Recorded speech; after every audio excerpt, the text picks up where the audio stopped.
ဆန်နီ library မှာကြိုဆိုလိုက်ပါတယ်ဗျကျွန်တော်အနေနဲ့ကျွန်တော်တို့ဖတ်မိသိရှိတဲ့နိုင်ငံတကာအကြောင်းအရာတွေနဲ့သတင်းတွေကိုကျွန်တော်တို့လိုပဲနိုင်ငံတကာအကြောင်းအရာကိုစိတ်ဝင်စားတဲ့သူတွေအချိန်ပြပြီးတနေရာစီလိုက်မဖတ်ရှုနိုင်သူတွေနဲ့အခိုင်အမာတိဆောက်လူသူတွေထောက်ပံ့ပစ္စည်းကိုပြန်လည်မျှဝေပေးခြင်းတာဖြစ်ပါတယ်အဲ့ဒီထဲမှာဒီ what happens now ဆိုတဲ့အစီအစဉ်ကတော့လက်တလုံး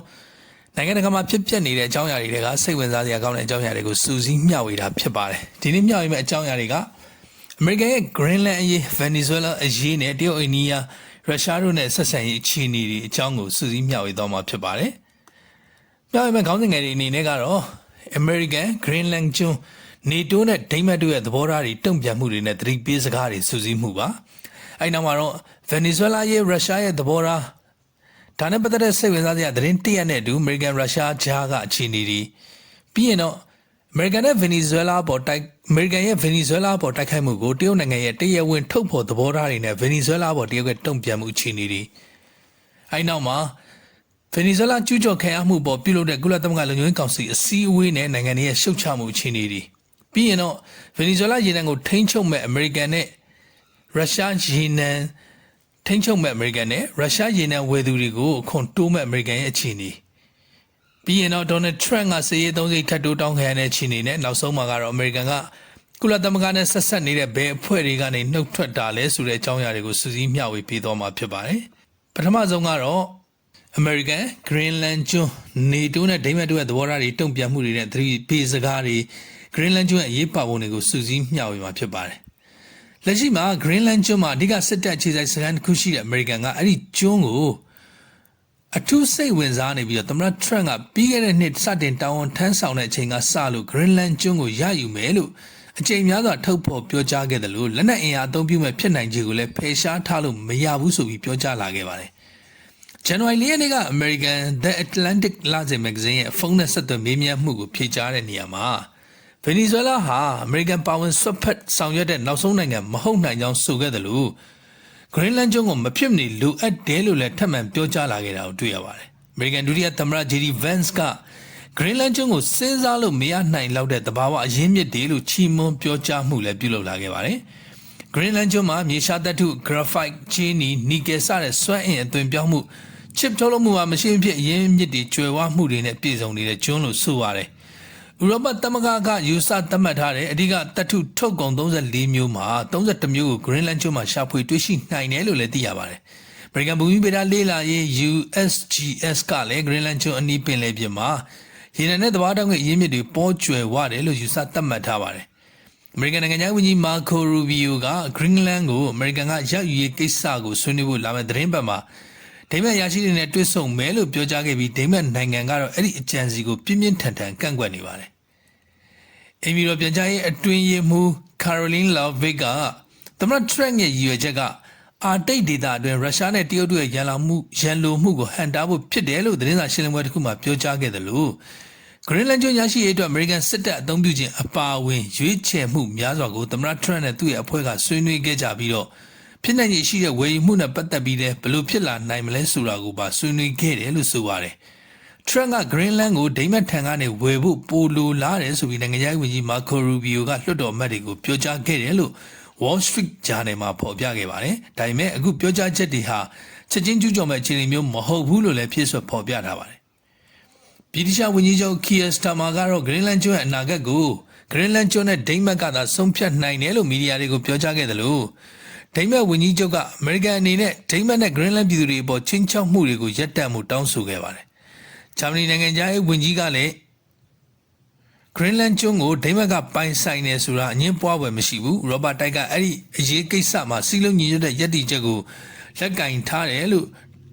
Dutch Land Radio ရဲ့တွေ့ဆုံမေးမြန်းခန်းမှာဖြေချသွားခဲ့တာကိုတွေ့ရပါတယ်။အဲလိုပဲပြည်ထောင်နိုင်ငံရေးဝန်ကြီးဌာနပြောရေးဆိုခွင့်ရှိသူကနယ်နိမိတ်ကိုလက်နက်အင်အားနဲ့ပြောင်းလဲလို့မရနိုင်ဘူး။ Greenland ကျွန်းကို Greenland ပြည်သူနဲ့ဒိန်းမတ်ပြည်သူတွေကပိုင်ဆိုင်ပြီးဆုံးဖြတ်ခွင့်ဟာ Greenland ပြည်သူတွေနဲ့ဒိန်းမတ်ပြည်သူတွေရဲ့လက်ထဲမှာပဲရှိတယ်ဆိုပြီးတော့ TF1 ရုံးမြင့်တန်ကြားရဲ့တွေ့ဆုံမေးမြန်းမှုမှာဖြေချသွားပါတယ်။ဒိန်းမတ်ပြည်သက်ဂျာမနီအီတလီပိုလန်စပိန်နဲ့ဗြိတိန်နိုင်ငံတွေကဇန်နဝါရီ6ရက်နေ့မှာပူးတွဲကြေညာချက်ထုတ်ပြန်ခဲ့ပြီးတော့ Greenland ကျွန်းကိုပြည်သူတွေကသာပိုင်ဆိုင်တယ်ဒိန်းမတ်နဲ့ Greenland ကျွန်းကသာသူတို့ဆက်ဆက်တဲ့အရေးကိစ္စတွေကိုဆုံးဖြတ်ခွင့်ရှိတယ်လို့အလေးပေးပြောကြားသွားခဲ့ပါတယ်။ Greenland ကိုအင်အားသုံးသိမ်းပိုက်ဖို့ကြိုးပမ်းမှုမှန်သမျှကို NATO အဖွဲ့နဲ့ နှစ်ပေါင်း80တီဆောက်ခဲ့တဲ့ Atlantic ဖြတ်ကျော်လုံခြုံရေးဆိုင်ရာဆက်နွယ်မှုတွေကိုပါရပ်တန့်သွားစေလိမ့်မယ်ဆိုပြီးဒိန်းမတ်ကသတိပေးလာခဲ့ပါတယ်။ Greenland ကျွန်းဟာရောင်းဖို့မဟုတ်ဘူးကျွန်းရဲ့အနာဂတ်ကိုအဲ့မှာနေထိုင်တဲ့လူကြီး9,900ကသာဆုံးဖြတ်ရမှာဖြစ်တယ်ဆိုပြီး Greenland ဝန်ကြီးချုပ် Ramfredrik Nielsen ကအစောပိုင်းမှာခိုင်မာပြောကြားထားတာရှိပါတယ်။အစောပိုင်းကပဲအမေရိကန်ရဲ့လှုပ်ဆောင်လာနိုင်ခြေရှိတဲ့စီစဉ်တွေနဲ့ပတ်သက်လို့ဒိန်းမတ်ကစိုးရိမ်ကြောင်းထုတ်ပေါ်ပြောကြားထားပြီးတော့အကယ်လို့ Greenland တိုက်ခိုက်ခံရလို့ရှိရင်သူတို့ရဲ့တပ်ဖွဲ့ဝင်တွေဟာအရင်ပြစ်ပြီးမှမေးမြန်းမှုဆိုတဲ့အသင့်အနေထားနေရန်မိန့်စာထုတ်ထားတယ်ဆိုပြီးသတိပေးခဲ့ပါတယ်။ Greenland ကိုထိရင် NATO ကဥရောပမှာရှိတဲ့ American အခြေစိုက်စခန်းအားလုံးကိုထိမ့်သိမ်းလိုက်မယ်ဆိုပြီးအကြက်ကင်ထားတဲ့သတင်းတစ်ခုလည်းထွက်ပေါ်လာခဲ့တာကိုတွေ့ရပါတယ်။အဲဒီလိုအမျိုးမျိုးအဖုံဖုံသောပြောဆိုဝေဖန်မှုတွေကြားတဲ့ကပဲဇန်နဝါရီ10ရက်နေ့က Greenland ကိစ္စကိုသူတို့ကြိုက်သည်ဖြစ်စေမကြိုက်သည်ဖြစ်စေတခုခုလုပ်သွားမယ်။တခုခုမှမလုပ်လို့ရှိရင်ရုရှားဒါမှမဟုတ်တရုတ်က Greenland ကိုသိမ်းပိုက်သွားလိမ့်မယ်။သူတို့ကိုအိမ်နီးချင်းဖြစ်အဖြစ်မခံနိုင်ဘူးလို့ Trump ကအိမ်မျိုးအခမ်းအနားမှာပြောကြားသွားခဲ့တယ်လို့သိရပါတယ်။ Greenland ကျွန်းကို Trump ဘာဖြစ်လို့ဒီလောက်လိုချင်နေလဲဆိုတာကိုအနက်ဖွင့်ဆိုတဲ့နေရာမှာတီနေယာလို့ AP သတင်းဌာနကတီနေယာဆိုတဲ့စကားလုံးကို3ခါဆက်တိုက်သုံးပြီးဖော်ပြခဲ့တာဟာ Greenland ကျွန်းဘာကြောင့်လိုချင်နေလဲဆိုတဲ့အဖြေတွေကတစ်ခုဖြစ်နိုင်ပါတယ်။ Greenland ကျွန်းဟာမြောက်အမေရိကတိုက်အရှေ့မြောက်ပိုင်းမှာရှိပြီးတော့ကမ္ဘာပထမအကြီးဆုံးကျွန်းဖြစ်ပေလို့ဆိုပါတယ်။အဲကျွန်းကဒိန်းမတ်နိုင်ငံရဲ့ကိုယ်ပိုင်အုပ်ချုပ်ခွင့်ရနယ်မြေပိုင်နဲ့ဖြစ်ပြီးတော့မြင့်မားတဲ့ကိုယ်ပိုင်အုပ်ချုပ်ခွင့်ရှိပြီးကာကွယ်ရေးနဲ့တန်တမာရေးရာကိစ္စရပ်တွေကိုဒိန်းမတ်ဆိုရကစီမံပါတယ်။လက်ရှိမှာအမေရိကန်က Greenland ကျွန်းမှာစစ်ကြေဆိုင်စမ်းတစ်ခုထားရှိပါတယ်။ Greenland ကျွန်းရဲ့မဟာဗျူဟာတီနီယာဟာအရေးကြီးတဲ့စစ်အေးတိုက်ပွဲအတွင်းဆိုဗီယက်ပြည်ထောင်စုအပေါ်ကိုအမေရိကန်ရဲ့နျူကလ িয়ার ထိုးစစ်နဲ့ကာကွယ်ရေးမဟာဗျူဟာရဲ့အရေးပါတဲ့တောက်တိုင်နေရာဖြစ်ခဲ့တယ်လို့NATO ရေငုံသမောတိုက်ဖြတ်ရေးစစ်မှုစနစ်တွင် Greenland Iceland ပြည်တိုင်ကွာဟချက်ကအချက်ချာကြတဲ့ကွင်းဆက်တစ်ခုလို့လည်းဆိုပါတယ်။ရေကြောင်းလမ်းချို့ရဲ့တဲဥပို့ဆောင်မှုချိန်ကိုရှော့ချနိုင်တယ်လို့စွတ်ဒူးမြောင်းနဲ့ပနမတူးမြောင်းစတဲ့အတားဆီးဖြတ်တောက်ခံရဖို့လွယ်ကူတဲ့တမျိုးကြရေကြောင်းတဲဥပို့ဆောင်ရေးလမ်းကြောင်းတွေကိုလည်းရှောင်ကွင်းသွားနိုင်တယ်လို့ဆိုပါတယ်။ Trump က Greenland ကျွန်းကိုထိန်းချုပ်ခြင်းကနေတစ်ဆင့်မြောက် Atlantic နဲ့အာတိတ်သမုဒ္ဒရာကမြောက်အမေရိကကိုဖျက်ဆီးတဲ့ရေကြောင်းလမ်းကိုကာကွယ်စောင့်ကြည့်လိုတာထင်ရှားတယ်ဆိုပြီး AP သတင်းဌာနကပြောဆိုခဲ့တယ်လို့သိရပါတယ်။ American Harvard တက္ကသိုလ်ကနေဒီကျောင်း Belfer သိပ္ပံနဲ့နိုင်ငံတကာရေးရာစင်တာဆောင်းပါးမှာအာတိတ်ရေကြောင်းပို့ဆောင်ရေးရေလမ်းကြောင်းနှစ်ခုဖြစ်တဲ့မြောက်အမေရိကတိုက်ကမ်းရိုးတန်းတစ်လျှောက်မှာရှိတဲ့အနောက်မြောက်ရေကြောင်းလမ်းနဲ့မြောက်ဝင်ရိုးစုံကိုဖျက်ဆီးသွားတဲ့ဗဟိုရေကြောင်းလမ်းအတွက် Greenland ကျွန်းဟာအချက်ချာကျတဲ့နေရာမှာတည်ရှိတယ်။ရေရှည်ကြည့်မယ်ဆိုရင် Greenland ကျွန်းဟာအရေးပေါ်အခြေအနေကင်တွယ်စီမံရမှာအရေးကြီးတဲ့net ပဲရှိတယ်လို့ယူဆတယ်ဆိုပြီးဖော်ပြသွားခဲ့တာကိုတွေ့ရပါတယ်။နောက်ထပ်အကြောင်းအရာတစ်ခုကတော့ Venezuela အရေးရုရှားရဲ့သဘောထားဒါတွေနဲ့ပတ်သက်တဲ့စိတ်ဝင်စားစရာကောင်းတဲ့သတင်းတရက်နဲ့ American ရဲ့ရုရှားကြားကအခြေအနေတွေပါ။နောက်ထပ်အကြောင်းအရာတစ်ခုကတော့ Venezuela အရေးရုရှားရဲ့သဘောထားစိတ်ဝင်စားစရာကောင်းတဲ့သတင်းတရက်နဲ့ American ရုရှားကြားကအခြေအနေတွေစုစည်းမျှဝေမှာပါ။ကုလသမဂ္ဂဆိုင်ရာရုရှားနိုင်ငံအမြဲတမ်းကိုယ်စားလှယ်ကဆွေးနွေးတဲ့နေရာမှာ Venezuela ကို American လက်နက်ကင်ကျူးကျော်တဲ့ပေါ်ရုရှားအနေနဲ့အခိုင်အမာကန့်ကွက်တယ်။ American ရဲ့လုပ်ရက်ဟာနိုင်ငံတကာဆက်ဆံရေးအခြေခံမှုကိုဖျက်ဆီးလိုက်တာဖြစ်တယ်လို့ကုလသမဂ္ဂလုံခြုံရေးကောင်စီရဲ့အရေးပေါ်အစည်းအဝေးမှာပြောကြားသွားခဲ့ပါတယ်။ American နိုင်ငံအတွင်းကိုအတင်းအဓမ္မခေါ်ဆောင်သွားခဲ့တဲ့ Venezuela သမ္မတမာဒူရိုနဲ့သူ့ရဲ့ဇနီးကိုချက်ချင်းပြန်လွှတ်ပေးဖို့ American ကိုတိုက်တွန်းခဲ့တယ်လို့လည်းဆိုပါတယ်။သုံးသပ်မှုအချို့ကတော့ယူကရိန်းစစ်သားရှိမနေရင်ရုရှားရဲ့ကန့်ကွက်မှုတွေကအခုတော့ပိုပြီးတိတိတသားပြင်းထန်နိုင်တယ်လို့လည်းဆိုပါတယ်။ဒီနေရာမှာစိတ်ဝင်စားစရာကောင်းတဲ့သတင်းတစ်ခုတွေ့ရပါတယ်။အဲ့ဒါက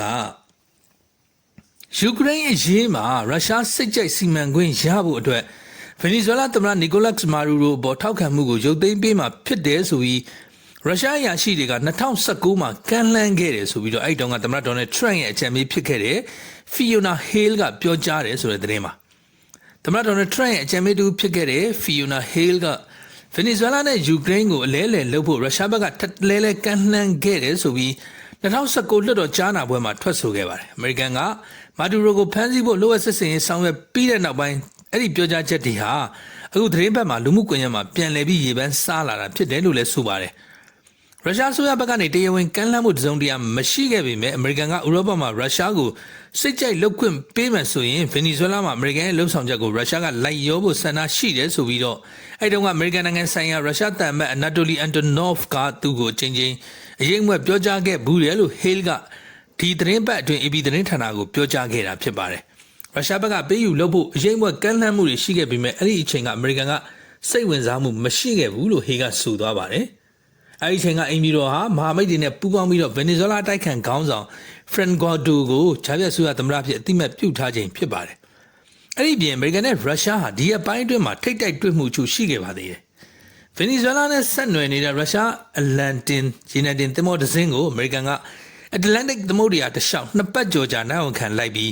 ဇန်နဝါရီ9ရက်ဗုဒ္ဓဟူးနေ့ကစီးနင်းထိန်းချုပ်ခဲ့ပါတယ်စီးနင်းမှုဂျိုးဘန်စင်ကာလာအတွင်းအဲ့နေရာအနီးမှာရုရှားရင်ကုန်သင်္ဘောနဲ့စစ်သင်္ဘောတစ်စင်းလည်းရှိနေတယ်ဆိုပြီးအမေရိကန်ရရှိ2ဦးကရိုက်တာသတင်းဌာနကိုပြောခဲ့ပါတယ်ဒါပေမဲ့လည်းအဲ့ရုရှားစစ်သင်္ဘောတွေဟာစစ်စင်ရေးနယ်မြေနဲ့ဘလောက်ထိနီးကပ်တယ်ဘလောက်ကွာဝေးမှာရှိနေတယ်ဆိုတာတော့ရှင်းရှင်းလင်းလင်းပြောကြားခြင်းမရှိပါဘူးမူလကဘယ်လို1လို့အမည်ရတဲ့အဲ့ရင်နဲ့သင်္ဘောဟာအမည်ပြောင်းပြီးပိတ်ဆို့မှုကိုရှောင်လွှဲနိုင်ခဲ့ပြီးတော့အမေရိကန်ကမ်းခြေဆောင်တပ်ဖွဲ့သင်္ဘောပေါ်တက်ရောက်စစ်ဆေးမှုကိုညှင်းဆန်ခဲ့ပြီးတဲ့နောက်ဒီဖြစ်ပေါ်ပေါက်ခဲ့တာလို့ဆိုပါတယ်အမေရိကန်ကမ်းခြေဆောင်တပ်ဖွဲ့ကအဲ့ဒီသင်္ဘောကိုပြီးခဲ့တဲ့လတည်းကစပြီးတားဆီးဖို့ကြိုးပမ်းခဲ့ပြီးမြဲသင်္ဘောပေါ်တက်ရောက်စစ်ဆေးခွင့်ကိုညှင်းဆန်ခံခဲ့ရတာပါအဲ့ဒီချိန်ကစလို့အဲ့ဒီသင်္ဘောဟာရုရှားအလံအောက်မှာမှတ်ပုံတင်ခဲ့တာဖြစ်တယ်လို့ဆိုပါတယ်နောက်ထပ်အကြောင်းအရာတစ်ခုကအမေရိကန်ရဲ့ဗင်နီဇွဲလားပေါ်တိုက်ခိုက်မှုကိုတရုတ်နိုင်ငံရဲ့တရားဝင်ထုတ်ဖော်တဲ့သဘောထားတွေနဲ့ဗင်နီဇွဲလားရဲ့တရုတ်ပေါ်တုံ့ပြန်မှုပါအမေရိကန်ကဗင်နီဇွဲလားကိုဝင်ရောက်တိုက်ခိုက်ပြီးတဲ့နောက်ကုလသမဂ္ဂဆိုင်ရာတရုတ်အမြဲတမ်းကိုယ်စားလှယ်အဖွဲ့ရဲ့ယာယီတောင်ခံဖြစ်တဲ့ဆွန်လီကဥပဒေနဲ့စန့်ကျင်ပြီးဗိုလ်ချအနိုင်ကျင့်တဲ့အမေရိကန်ရဲ့တစ်ဖက်သက်လုပ်ရက်တွေအပေါ်ကိုတရုတ်နိုင်ငံကအကြီးကျယ်အောင်တုံ့လှုပ်မိတယ်ဆိုပြီး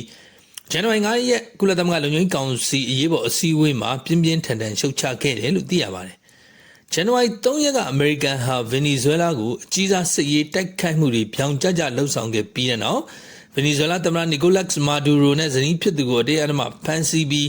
းနိုင်ငံပြင်ပကိုခေါ်ဆောင်သွားခဲ့တာပါအမေရိကန်ကဗင်နီဇွဲလားကိုစီမံအုပ်ချုပ်သွားမယ်လို့ခိုင်မာပြောဆိုနေသလိုပိုပြီးပြင်းထန်တဲ့စစ်စင်ရေးကိုနောက်ကျလှုပ်ဆောင်သွားမယ့်အခြေအနေကိုလည်းညှင်းပယ်ခြင်းမရှိဘူးဖြစ်နေတယ်ဆိုပြီးတရုတ်တန်တမန်ကပြောကြားသွားပါတယ်အမေရိကန်ဟာနိုင်ငံစုံနဲ့ပူးပေါင်းဆောင်ရွက်မှုအပါအဝင်အမေရိကန်ကနိုင်ငံစုံပူးပေါင်းဆောင်ရွက်တဲ့ဝါဒထက်သူတို့ရဲ့ဩဇာအာဏာကိုရှေ့တန်းတင်နေတယ်လို့တန်တမန်လမ်းကြောင်းကနေကြိုးပမ်းအားထုတ်မှုတွေထက်စင်ရင်းနီးလန်းနဲ့တုံ့ပြန်တာတွေကိုရှေ့တန်းတင်နေတာကြောင့်မလို့လက်တင်အမေရိကနဲ့ကာရစ်ဘီယန်ဒေသတို့သာမကဘဲနဲ့တကမ္ဘာလုံးကိုအကြီးအကျယ်ချင်းချောက်မှုဖြစ်စေတယ်လို့ဆိုပါတယ်အဲဒါကြောင့်မလို့တရုတ်နိုင်ငံကပြည့်စုံသားဆန့်ကျင်တယ်လို့နိုင်ငံတကာတိုင်ဝမ်ကလည်းအကြီးအကျယ်စိုးရိမ်ကြောင်းနဲ့ပြင်းပြင်းထန်ထန်ရှုတ်ချကြောင်းကြေကြေပြင်းပြင်းပြောဆိုထားခဲ့တယ်လို့ပြောခဲ့ပြီးတော့အမေရိကန်အနေနဲ့နိုင်ငံတကာအတိုင်ဝမ်ရဲ့တညီတညွတ်တည်းရှိတဲ့သဘောထားကိုလေးထားဖို့နိုင်ငံတကာဥပဒေတွေနဲ့ကုလသမဂ္ဂဗြိဉ္ဉ်စာတမ်းပါမူဝါဒတွေတန်တိတ်ထန်ပြုချက်တွေအတိုင်းလိုက်နာကျင့်သုံးဖို့အခြားနိုင်ငံတွေရဲ့အချုပ်အခြာအာဏာနဲ့လုံခြုံမှုပေါ်ထိပါချိုးပေါက်တာတွေရပ်တန့်မှုဗင်နီဇွဲလားအစိုးရကိုဖျောက်ချဖို့ကြိုးပမ်းနေတာကိုရပ်တန့်ပြီးအပြန်အလှန်ဆွေးနွေးမှုနဲ့ညှိနှိုင်းမှုတွေကတစ်ဆင့်နိုင်ငံရေးအဖြေရှာတဲ့လမ်းကြောင်းကိုပြန်လည်ဥတီဖို့တိုက်တွန်းတယ်လို့ဆိုသွားပါတယ်အမေရိကန်အနေနဲ့သမ္မတမာဒူရိုနဲ့သူ့ဇနီးဖြစ်သူတို့ရဲ့လူပုဂ္ဂိုလ်ဆိုင်ရာဘေးကင်းလုံခြုံမှုတွေအသေးချာဆောင်ရွက်ပေးဖို့သူတို့ကိုချက်ချင်းပြန်လွှတ်ပေးဖို့တရုတ်နိုင်ငံကတိုက်တွန်းတယ်ဆိုပြီးဆွန်ကထပ်လောင်းပြောကြားပါတယ်အဲနောက်တရုတ်နိုင်ငံရဲ့ဝန်ကြီးဌာနပြောရေးဆိုခွင့်ရှိသူမော်နင်းကလည်းအချုပ်အခြာအာဏာပိုင်နိုင်ငံတစ်ခုဖြစ်တဲ့ဗင်နီဇွဲလားအနေနဲ့သူ့ရဲ့တင်စားတာရင်းမြစ်တီနဲ့နယ်နိမိတ်အတွင်းကစီးပွားရေးလုပ်ငန်းဆောင်တာမှန်သမျှကိုအမြဲစေပြေဝအချုပ်အခြာအာဏာပိုင်ဆိုင်ခွင့်ရှိတယ်လို့တရုတ်နိုင်ငံပေကျင်းမှာဇန်နဝါရီ9ရက်နေ့ကပြုလုပ်တဲ့ပုံမှန်သတင်းစာရှင်းလင်းပွဲမှာထည့်သွင်းပြောကြားသွားခဲ့ပါတယ်အမေရိကန်ရဲ့လုပ်ရက်ဟာနိုင်ငံတကာဥပဒေကိုအကြီးအကျယ်ချိုးဖောက်နေတယ်လို့ဗင်နီဇွဲလားရဲ့အချုပ်အခြာအာဏာကိုစိုးဝါးစွာချိုးဖောက်နေပြီးဗင်နီဇွဲလားပြည်သူတွေရဲ့အခွင့်အရေးကိုလည်းအကြီးအကျယ်ထိခိုက်စေတယ်အဲလိုအမေရိကန်ရဲ့လုပ်ရက်တွေကိုတရုတ်နိုင်ငံကပြင်းပြင်းထန်ထန်ရှုတ်ချတယ်လို့မော်နင်းကပြောကြားသွားခဲ့ပါတယ်အဲပြောကြားမှုတွေနဲ့ပတ်သက်လို့ဗင်နီဇွဲလားနိုင်ငံရဲ့ဝန်ကြီးကဗင်နီဇွဲလားရဲ့နယ်မြေပိုင်တဲ့တရားစာအရင်းမြစ်တွေပေါ်ဗင်နီဇွဲလားပြည်သူတွေရဲ့အပြည့်အဝအချုပ်အခြာအာဏာပိုင်ဆိုင်ခွင့်နဲ့ပတ်သက်လို့တရုတ်နိုင်ငံရဲ့ထောက်ခံအားပေးမှုတွေကျေးဇူးတင်ရှိပါတယ်ဆိုပြီးဇန်နဝါရီ9ရက်နေ့မှာပြောကြားခဲ့ကြောင်းသိရပါတယ်။အဲလိုပဲအမေရိကန်ကဗင်နီဇွဲလားသမ္မတမာဒူရိုနဲ့သူ့ဇနီးကိုတရားဓမ္မဖမ်းဆီးထိန်းချုပ်မှုနဲ့ဗင်နီဇွဲလားကိုကျူးကျော်တဲ့လုပ်ရက်တွေပေါ်တရုတ်နိုင်ငံကပြစ်တင်ချုပ်ချမှုကိုကျေးဇူးတင်တယ်ဆိုပြီးဗင်နီဇွဲလားယာယီသမ္မတကလည်းဇန်နဝါရီ10ရက်နေ့မှာပြောကြားသွားခဲ့ပါတယ်။ဗင်နီဇွဲလားယာယီသမ္မတကလူမှုမီဒီယာမှာ post တင်ပြီးတော့သူ့အနေနဲ့အဲ့ဒီနေ့မှာဗင်နီဇွဲလားနိုင်ငံဆိုင်ရာတရုတ်တန်မကြီးလန်ဟူနဲ့တွေ့ဆုံခဲ့တယ်အမေရိကန်ဟာနိုင်ငံတကာဥပဒေကိုဆိုးဝါးစွာချိုးဖောက်ခြင်းနဲ့ဗင်နီဇွဲလားနိုင်ငံအချုပ်အခြာအာဏာကိုချိုးဖောက်တဲ့လုပ်ရက်တွေကိုပြင်းပြင်းထန်ထန်ပြစ်တင်ရှုတ်ချမှုမှာတရုတ်နိုင်ငံကခိုင်မြဲတဲ့ရည်တည်ချက်ထားရှိခြင်းကိုဗင်နီဇွဲလားနိုင်ငံအနေနဲ့များစွာတမိုးထားချီးကျူးတယ်လို့ပြောကြားခဲ့ကြောင်းတွေ့ရပါတယ်ဗင်နီဇွဲလားနိုင်ငံတရားရုံးချုပ်ကဇန်နဝါရီ3ရက်မှာအဲ့တုန်းကဒုတိယသမ္မတဖြစ်တဲ့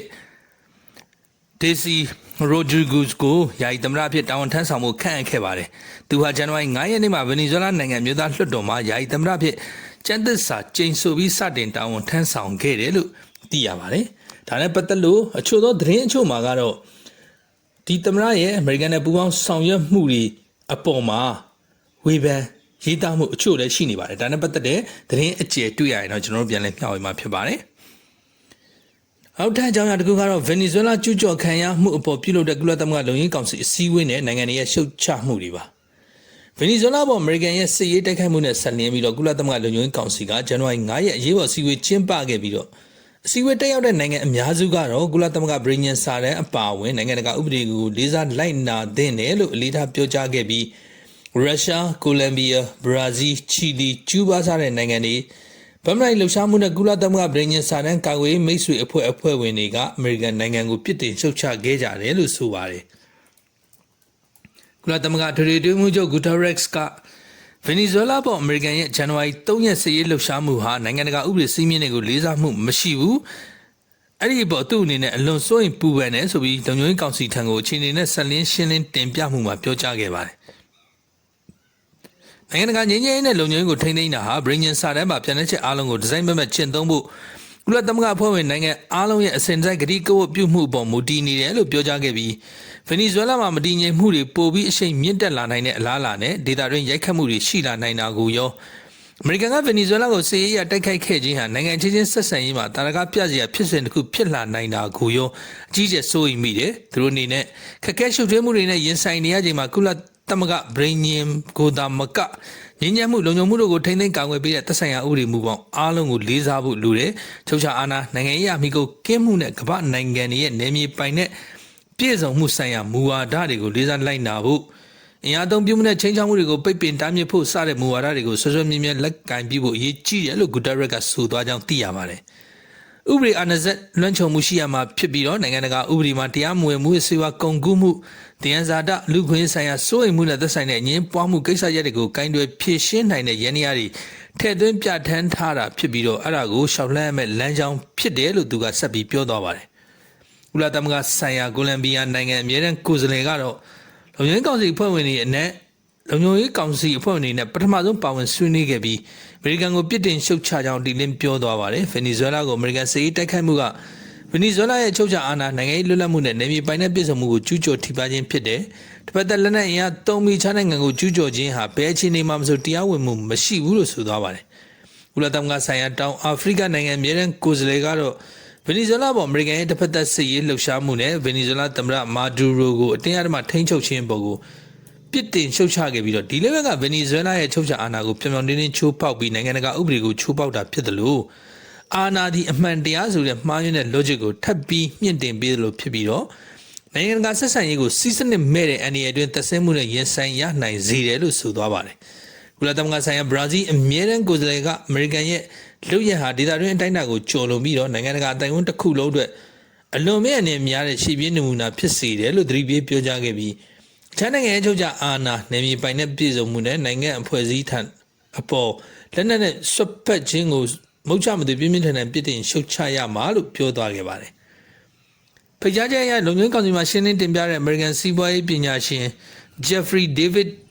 Sachs ကလုံခြုံရေးကောင်စီရဲ့တာဝန်ကမာဒူရိုဒါမှမဟုတ်ဗင်နီဇွဲလားအစိုးရရဲ့အနိုင်ရှုံးကိုသုံးသပ်တာမဟုတ်ဘဲနဲ့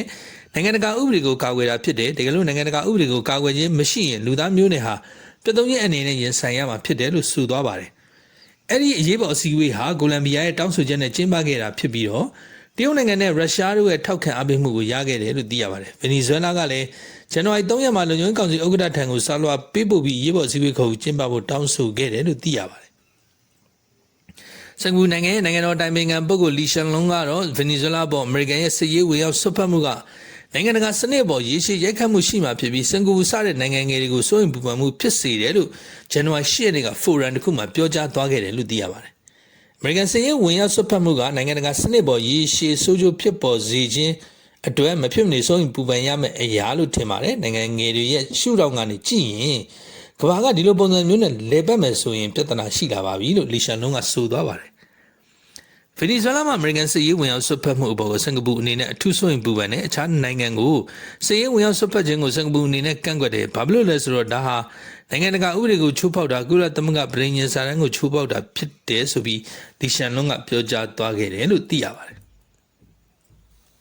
။ နောက်တဲ့အကြောင်းအရာတစ်ခုကတော့ဗင်နီဇွဲလားရေနံကိုထိန်းချုပ်မဲ့အမေရိကန်နဲ့ရုရှားရေနံဝယ်သူတွေကိုအခွန်တိုးမဲ့အမေရိကန်ရဲ့အစီအစဉ်မှာအမေရိကန်ပြည်ထောင်စုကစစ်ဖက်ဆိုင်ရာစစ်စင်ရေးတွေကတခုအနေနဲ့ဗင်နီဇွဲလားသမ္မတကိုဖမ်းဆီးခဲ့ပြီးတဲ့နောက်ကမ္ဘာအကြီးဆုံးရေနံတိုက်တွေကတခုလို့ဆိုကြတဲ့ဗင်နီဇွဲလားမှာထုတ်လုပ်တဲ့ရေနံစိမ်းတွေရောင်းချမှုကို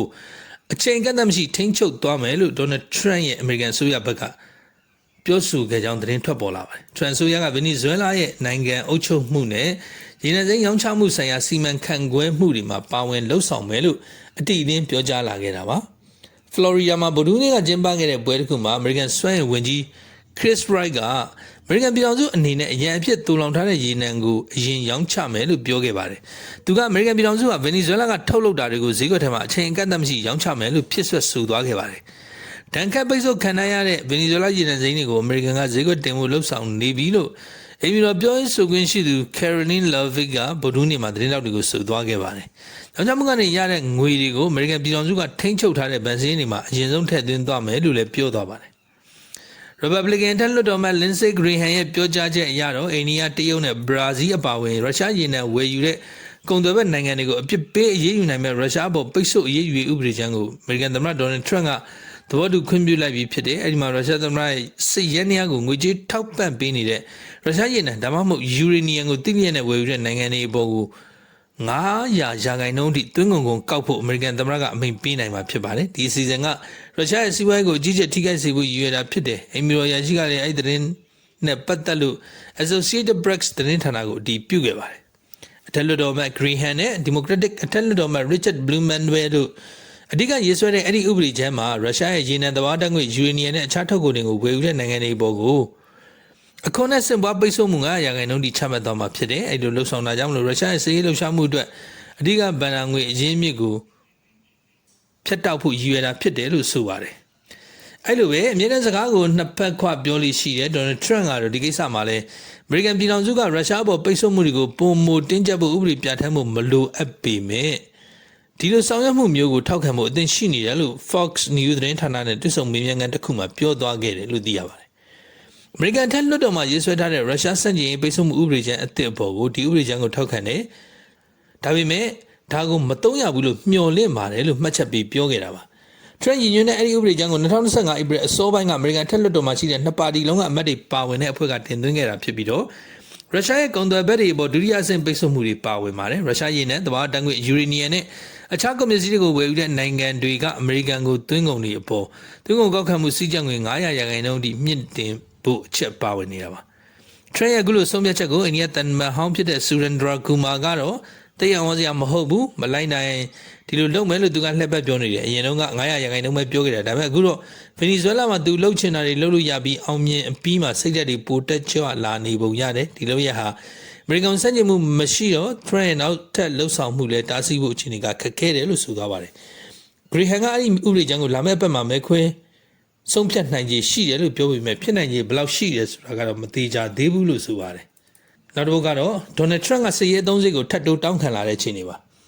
9ရက်လ2026မှာအမေရိကန်သမ္မတဒေါ်နယ်ထရန့်ကခက်ခဲပြီးအန္တရာယ်ရှိတဲ့အချိန်များကိုရင်ဆိုင်နေရတယ်ဆိုပြီး